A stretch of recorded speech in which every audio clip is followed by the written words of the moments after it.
That is one juicy steak. Big thanks to Masterbuilt for sponsoring this video. Today we're making picanha steaks stuffed with beef tenderloin. I'm gonna make picanha steaks and I'm gonna make them in a way like you've never had before. I bought a beautiful picanha, but as you can see, there's not much marbling in it. In itself, the meat is nice and red. It has a beautiful fat cap, so it's going to turn out great on the grill. However, I'm looking for ways to improve on this picanha. And then I found this in my freezer. I still have a little bit of beef tenderloin sitting in my freezer, which looks absolutely fantastic. I'm gonna put this in my picanha steak and make it look like a ribeye. If you think about it, this is actually the same thing as the outside of the ribeye. It's red meat with a fat cap, and then this looks like the eye of a ribeye. Except these two steaks in themselves are great steaks. And if I put two and two together, I might be making magic. First thing that I'm gonna do is separate the eye from the tenderloin. Now, I wanna keep this fat and that silver skin on, just like with the ribeye. Then I'm gonna take this picanha and make an incision.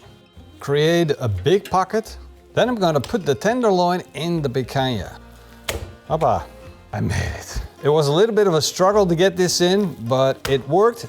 I got it to fit completely. Now, I wanna put in some skewers, make sure that we got it secured before I start cutting steaks. And now I'm going to slice into it because I'm very, very curious how that mid cross section turns out.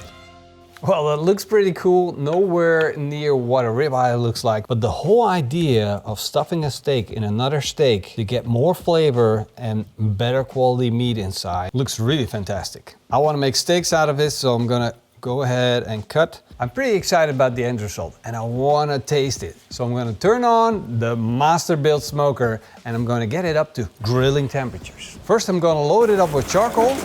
Then I'm going to put in 2 fire starters and light them up. I'm going to close the lid, turn on the Masterbuilt, set it to temperature, and I'm looking for 250 degrees Celsius. This thing gets up to temperature real quick. It's only going to take around 2 to 5 minutes. I'm going to season the fat caps with a little bit of fleur de sel, which is a light sea salt. Now don't worry about putting too much on these fat caps. That fat's going to melt down and it's going to create a crispy crunch on top. Now we got perfect grilling temperatures. Time to put our tenderloin in picanha steak on. Immediately when you open up the Masterbuilt, it senses that the temperature drops, so it starts shooting flames. Now that's great and all, but we gotta close the lid to maintain a steady temperature of 250 degrees Celsius.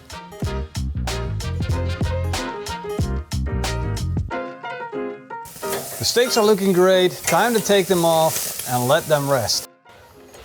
I'm gonna slide these aside, and in the meantime, I'm gonna make a delicious topping for these steaks. It's gonna be super good. The base is gonna be onions, and we're gonna use a little bit of espresso, followed by some Tennessee fire. I'm gonna start by slicing a red onion in half and then cut it into rings. In total, I'm gonna need 3 onions.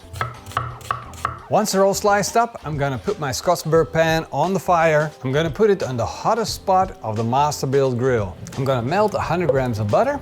Then the onions go in, and I'm slowly gonna let them turn soft. I'm gonna add 1 espresso, a shot of Tennessee fire, give that a good stir, and around 100 milliliters of red wine vinegar. We're gonna let this cook until the moisture evaporates and the onions are completely soft. The fragrance that comes off this pan is insane. It's really bold and tough, but you need it. Something to stand up to the powerful flavors of the steak. That is one juicy steak. Absolutely gorgeous. Now I'm gonna put the onions on top and a little bit of those juices from the bottom of the pan. That looks so good. Hope you guys enjoyed this recipe. I know it's a little bit of craziness. See you guys next time.